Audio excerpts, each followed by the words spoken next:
और इस सुंदर सा भजन माता रानी के अर्पित करेंगे। जगदम्बा घर में दियरा बार एलो है,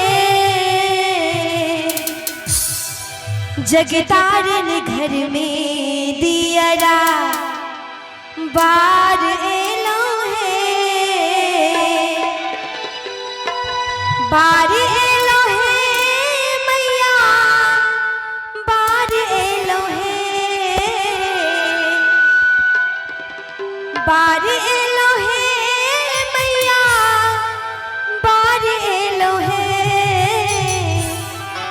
कहीं सब गोटे हाथ उठा लिया, सब गोटे ताली बजा के जगदम्बा घर में दियरा बार एलो है, जगदम्बा घर में दियरा बार एलो है, जगतारन घर में दियरा बार एलो है मैया बार एलो है, बार एलो है मैया बार एलो है, जगदम्बा घर में दियरा बार एलो है, जगदम्बा घर में दियरा बार एलो है, जगतारन घर में दियरा। मीठी भी ताली बजा के सब गोटे बहुत सच्चे दरबार की, बहुत दुर्गा महारानी की जय हो। ताली बजबज रहे बीच बीच में।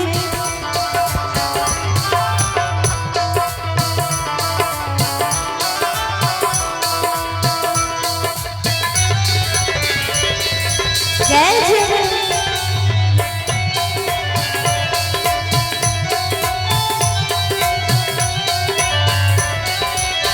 कंचन थार का पूरन पाती,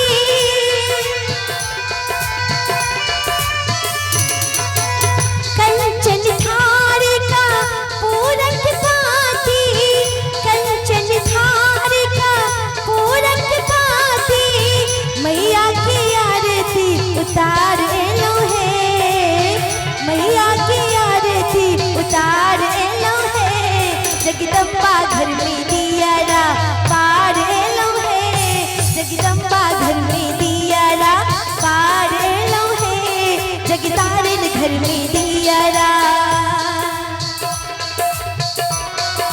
ताली बजा के सब भक्त जय जय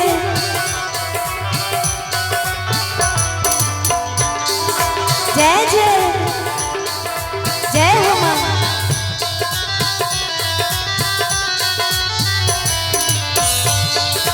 ओहो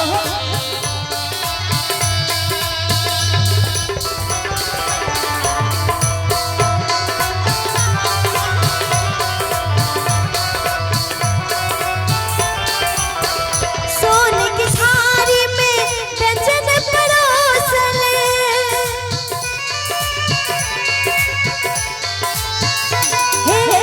सोने की थाली में व्यंजन परोसन, सोने की थाली में व्यंजन परोसन, मैया के भोग लगा एलो है, मैया के भोग लगा एलो है, जगदम्बा घर में दियरा बार एलो है, जगदम्बा घर में दियरा बार एलो है, जगतारन घर में दियरा।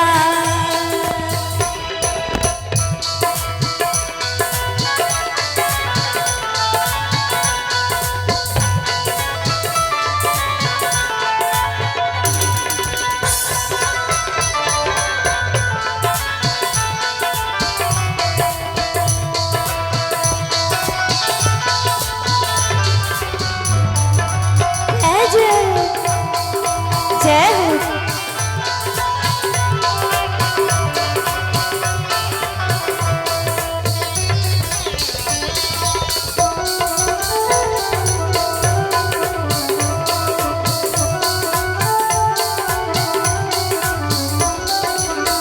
सोन सुराही गंगा जल पानी,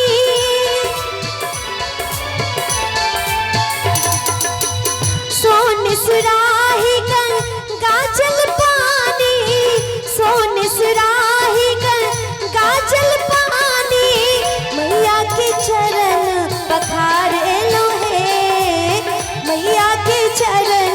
बखार एलो है। कहल गले कि कोई पागल है धन दौलत का तो कोई पागल है नारी का, कोई पागल है धन दौलत का तो कोई पागल है नारी का, और सच्चा पागल वही है जो भक्त है शेरों वाली का। बोल शेरों वाली की, बोल सच्चे दरबार की। एक बार सब गुटे हाथ उठा लिया ने, एक बार सब गुटे हाथ उठा के सब गुटे उठा लिया। चाची सब सब विशेष ध्यान देवे, कहीं हाथ उठा के सब गोटे और ताली बजा के। जगदम्बा घर में दियरा पार एली है, जगदम्बा घर में दियरा पार एलो है, जगदम्बा घर में दियरा पार एलो है, मैया पार एलो है, पार एलो है, मैया पार एलो है, जगदम्बा घर में दियरा पार एलो है, जगदम्बा घर में दियरा पार एलो है, जगतारिन घर में दियरा पार एलो है, जगदम्बा घर में दियरा पार एलो है, जगतारिन घर में दियरा पार एलो है, जगदम्बा घर में दियरा। जय जय।